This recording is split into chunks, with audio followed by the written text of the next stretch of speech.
Првиот ловен ден на отворањето на сезоната за отстрел на дива свиња не ги исполни очекувањата на ловците.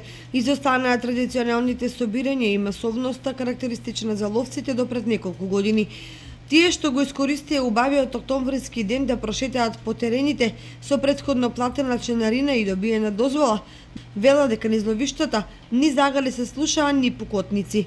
Прв ловен ден за отстрел на крупен дивеч организираа концесионерите Текстил од Скопје и Македонски шуми подружница Осогово Кочани. Ловното здружение Горица Чешинево нема концесија за лов на дива свиња, па затоа ловната сезона ќе отворат на 11 октомври, кога ќе се лови зајак, полска рибица и камењарка, како и прелетен дивеч. Уште едно подсетување за ловците кои се уште не се зачлениле во некоја од друштвата, дека во подружницата Осогово годишната членарина е 3000 денари, во Горица исто така 3000 денари, во Текстил се утврдени три цени: 4000, 6000 и 12000 денари. Ловците кои сакаат да уплатат кај повеќе здруженија или концесионери немаат пречки да го сторат тоа.